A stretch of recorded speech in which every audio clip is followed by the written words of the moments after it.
Although this video is in regards to Ezekiel 18, I see a lot of uh, specifically Orthodox Rabbani, such as Tobias Singer, saying, well, look at Ezekiel 18. It proves that there's no such thing as a substitutionary atonement in the Bible.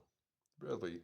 Well, let's look at this. Ezekiel 18, verse 20, the soul that sinneth, it shall die. The son shall not bear the iniquity of the father, neither shall the father bear iniquity of the son.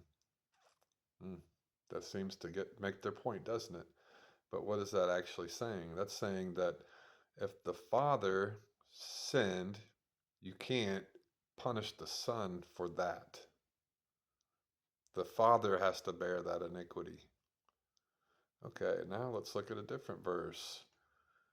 Again, verse 27, when the wicked man turneth away from his wickedness that he hath committed, and doeth that which is lawful and right, he shall save his own soul alive.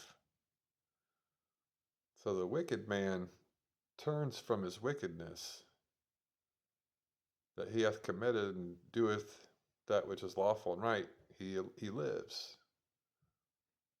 So what can happen? Someone can turn people from sins so that they live. What does that sound like? That sounds like substitutionary atonement. If a wicked man turns away from his wickedness that he hath committed, and doeth that which is lawful and right, he shall save his soul alive. Well, what about if the wicked man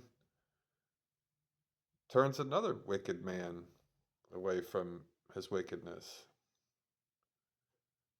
What if a righteous man turns a wicked man away from his wickedness?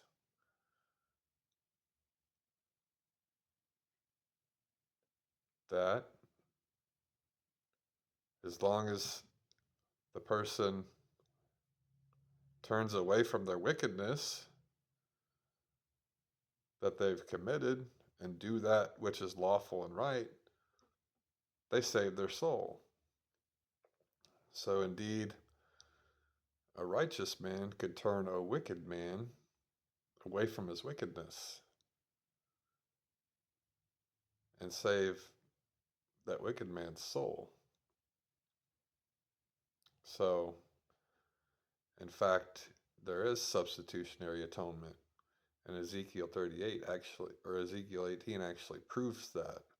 The only thing it's actually saying is you can't punish.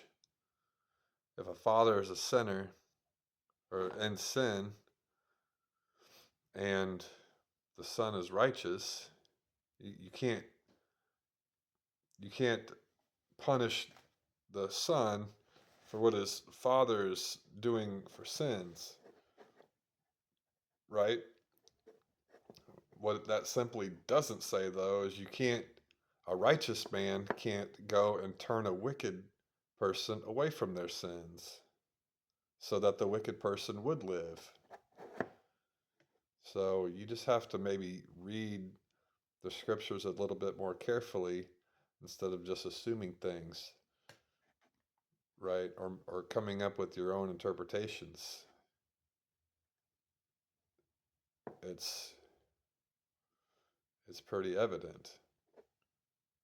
A righteous man could turn wicked people away from their wickedness that they can live, that they would live.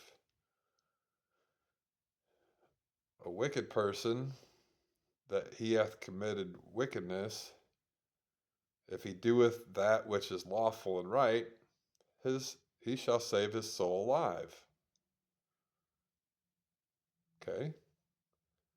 Because he considereth and turneth away from all his transgression that he hath committed, he shall surely live, he shall not die. So what's the point? Turning away from wickedness, turning away from sins. So then a righteous man he doesn't have anything to worry about, does he? He's righteous. That doesn't mean he can't go and turn wicked people away from their sins so that they can live. And what is that? That is making atonement for them. Right? Think about it. Let me know what you think.